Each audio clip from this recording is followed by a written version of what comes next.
Hello friends, welcome to all of you. आज की इस वीडियो में हम बायोलॉजी के कुछ इंपॉर्टेंट क्वेश्चन देखने वाले हैं, जो कि ये पार्ट 2 है आपका। और जितने भी एक पार्ट 1 और एक पार्ट 2 में बताए हैं, ये मोस्ट इम्पोर्टेंट क्वेश्चन है आपके एग्जाम के लिए। तो चलते हैं, इस वीडियो का शुरुआत करते हैं। तो पहला आपका क्वेश्चन दिया है टर्नर सिंड्रोम। ये टर्नर सिंड्रोम इम्पोर्टेंट है आपके एग्जाम के लिए, लिखने के लिए आ सकता है। तो देखते हैं इस टर्नर सिंड्रोम को। यह मोनोसोमी मतलब कि 2n-1 के कारण होता है। इसमें 46 की जगह 45 गुणसूत्र होते हैं। ऐसी मादाएं बाज होती हैं। कॉमनली तो 46 गुणसूत्र होते हैं सभी में, तो जिसमें 46 की जगह 45 होता है तो मादाएं मतलब बाज होती हैं, मतलब कि उनके उनको बच्चा नहीं होता है। तो वही है दिया है, क्योंकि इनका अंडाशय अल्प विकसित होता है और अल्पस्तन, अल्प गर्भाशय तथा आर्तचक्र या अंडोत्सर्ग नहीं होता है। और ये मोस्ट इम्पोर्टेंट है, ये आपका टर्नर सिंड्रोम। तो इस तरह आप सब लिख सकते हैं एक बार पढ़ करके। तो चलते हैं अगले क्वेश्चन पर। दिया है बाह्य डीएनए और संवाहक डीएनए के मिश्रण के बनने वाला डीएनए क्या कहलाता है? ट्रांसफर्म डीएनए और रिकॉम्बिनेशन डीएनए कहलाता है। तो चलते हैं अब अगले क्वेश्चन पर। आपका अगला क्वेश्चन दिया है ऑपेरान को परिभाषित कीजिए और संगठन जीवों के नाम बताइए।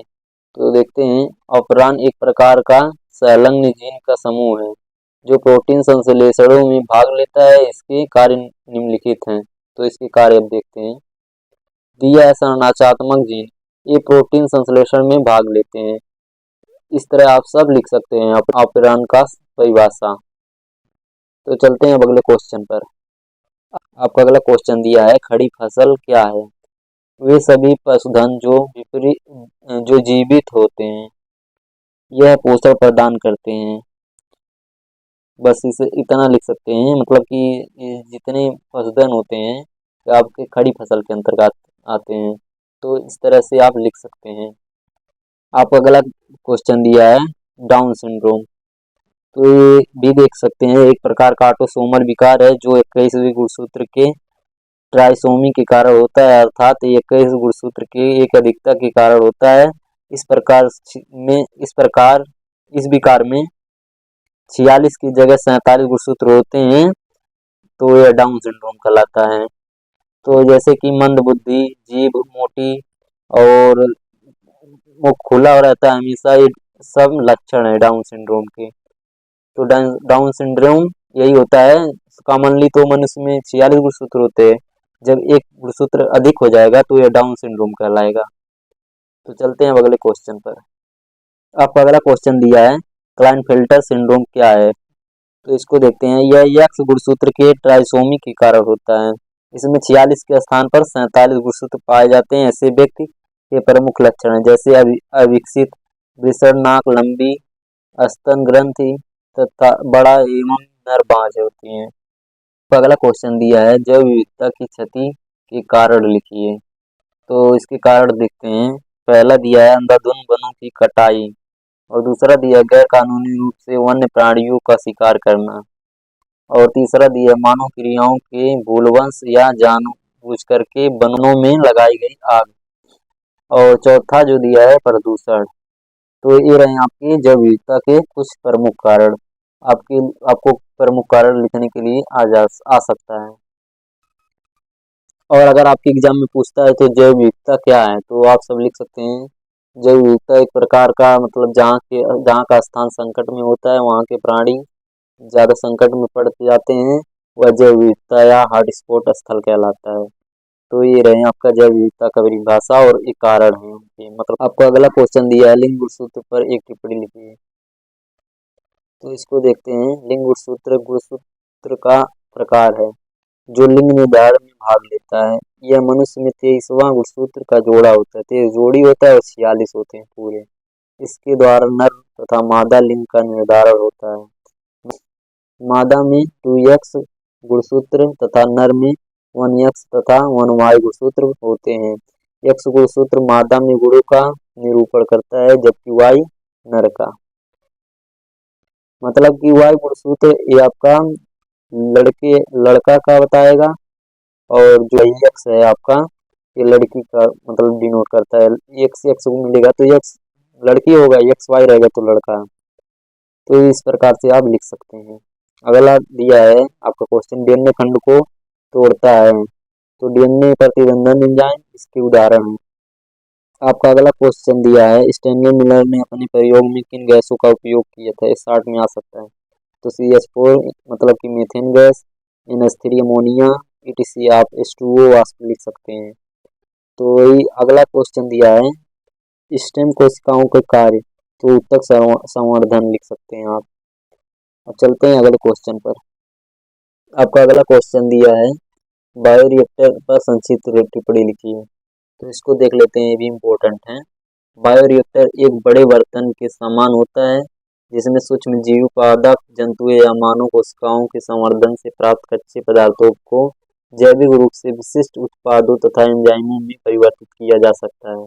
बायोरिएक्टर वांछित उत्पाद की प्राप्ति के लिए अनुकूल परिस्थितियों तथा पीएच, विटामिन, लक्षण या ऑक्सीजन आदि उपलब्ध कराता है।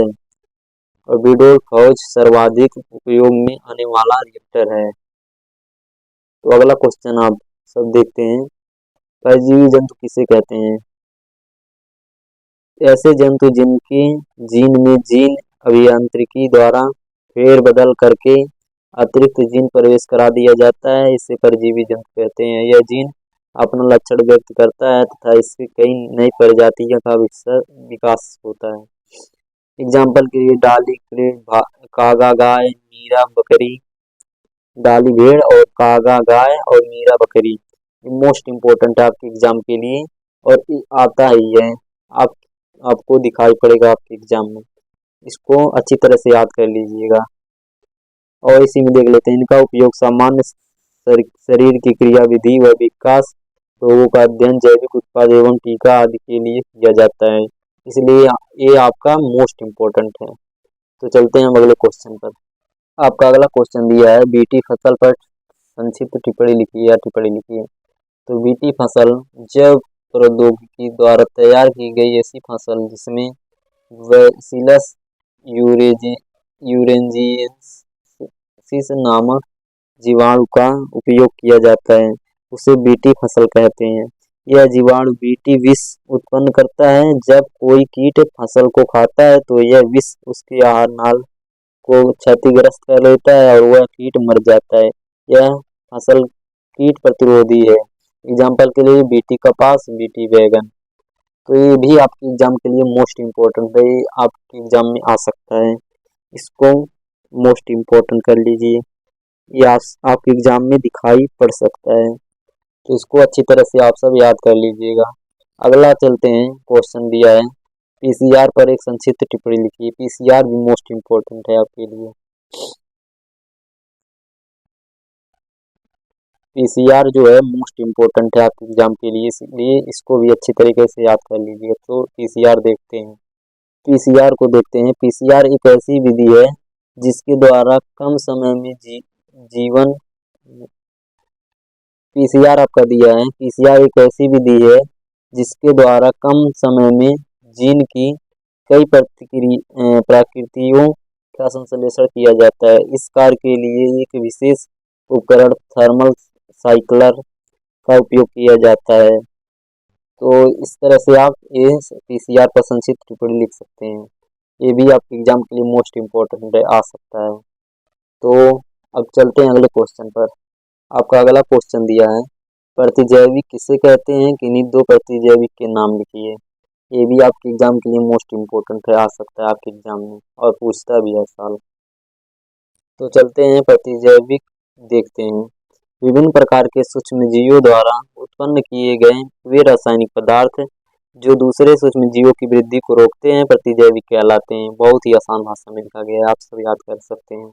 वर्तमान समय में लगभग 7000 प्रतिजैविकों का खोज हो चुका है। आप इतना ही लिख सकते हैं और आगे देखते हैं एग्जाम्पल जो दिया है, सूक्ष्मजीवों के द्वारा तैयार किया गया रासायनिक पदार्थ या उत्पाद प्रतिजैविक हमारे शरीर में हानिकारक अन्य सूक्ष्मजीव की वृद्धि को रोकते हैं, उन्हें प्रतिजैविक कहते हैं। जैसे पेंसिलिन, इसका खोज एलेक्जेंडर फ्लेमिंग ने किया था और ये एंटीबायोटिक है। इसलिए आप प्रतिजैविक को याद कर लीजिए कि मोस्ट इम्पोर्टेंट है। आप सब स्क्रीनशॉट ले सकते हैं, पूरा पढ़ सकते हैं। तो चलते हैं अब अगले क्वेश्चन पर। आपका अगला क्वेश्चन दिया है, बायोगैस क्या है, बायोगैस के उपयोग लिखिए।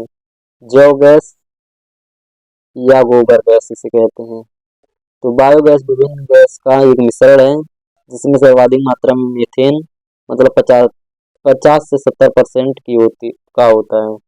यह ऊर्जा का एक प्रमुख स्रोत है। बायोगैस का निर्माण मानव मल व पशुओं के गोबर से होता है, इसी कारण इसे गोबर गैस कहते हैं। कितना आसान है, आप सब याद कर सकते हैं और ये आता भी है आपके एग्जाम में।